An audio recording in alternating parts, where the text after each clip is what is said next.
Father's Day is only a few days away.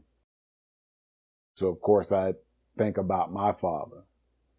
And he had a lot of issues. But for all of his faults, and there were many, he drilled into me over and over that I was his namesake.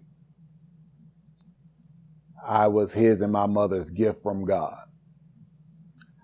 I would bring honor to the family name.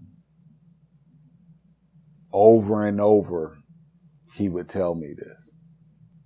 Kids would laugh, but I would wear a tuxedo to school on picture day because I was convinced that I was important and I would do great things. So my godmother, Miss Alvaro, was a 5-foot tall hellraiser that lived in the projects off Sistrunk Boulevard, aka Fort Lickerdale. And she would threaten to kick my ass if I turned out like the people who were walking up and down aimlessly on the streets nearby. I can't tell you what it's like as a 9-year-old to have her pray for me with a Budweiser in one hand and a Newport in the other. She would always say to me, "You're the one. You're special." In school, I had teachers, not groomers. Miss Ogilvy, I still remember the smell of the coffee and the cigarettes. And right when I passed my first reading test, I ran and jumped into her arms.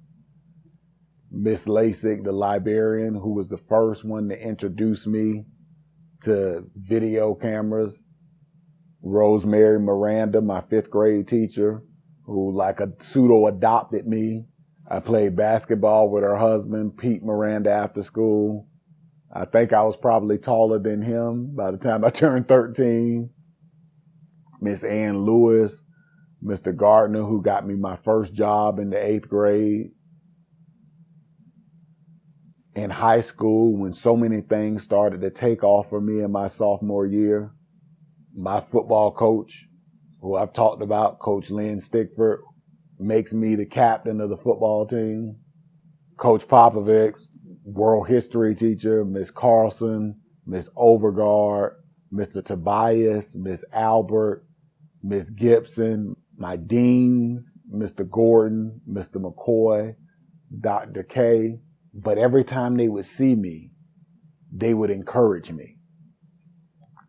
Mr. McCoy would pull me out of class from time to time and ask me about my family.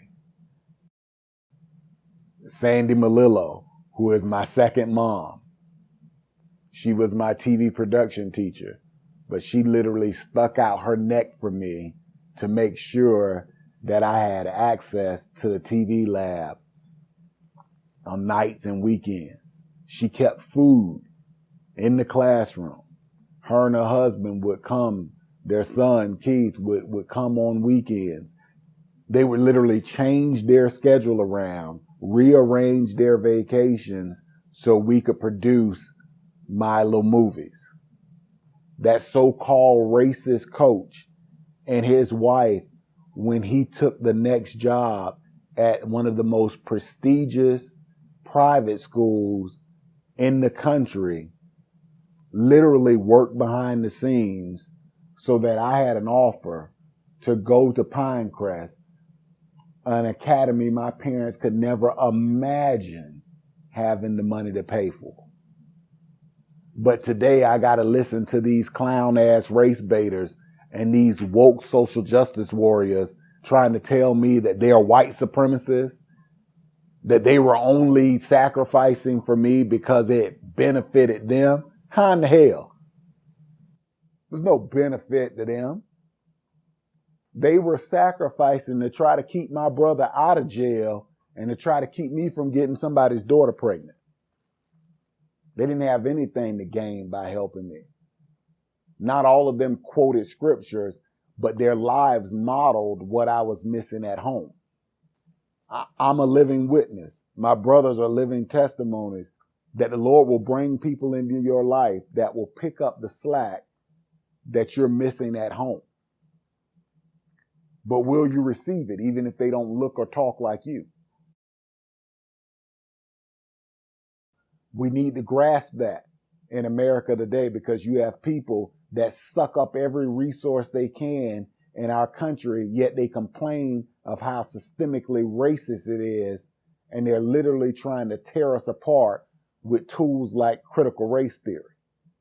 So I don't have a lot of patience for these professional pulpiteers who are promoting woke gospel garbage that they get from these cemeteries posing as seminaries. They're spiritually dead. And we wonder what's going on in our country. We have this current generation that so many are completely lost. They're being groomed to think because they feel awkward or at a certain point they don't fit in, that they are another gender, or that they can be multiple genders, that they can change their gender. Their whole existence is because of chance and randomness. There's no purpose in their life. If they're white, they're an oppressor. If they are a person of color, they are automatically oppressed. There's no accountability for your actions. Because again, if you come from a certain background, then you're not responsible. You've been oppressed. So schools can't hold you responsible. And then law enforcement can't hold you responsible. Until we start addressing these things and come out from among them, we are going to continue to get the same results. I mean, I don't think it takes any fancy letters before your name to understand the difference that you will get when you raise children with boundaries, responsibilities, and instill accountability and respect versus telling them that they're perpetual victims and the world owes them something and that they can live their entire lives in fantasy land with no responsibilities. It doesn't work. So the more oppressed boxes that we can put you in makes you the most important. You really have to be sick to come up with that as an ideology. And yet it's being practiced on the majority of our university campuses today. Wake up. At this point, I'm for secession. Give me those 40 to 42 states that want Judeo-Christian morality and righteous justice, not woke social justice. It's time for us to wake up, to grow up, and to step up.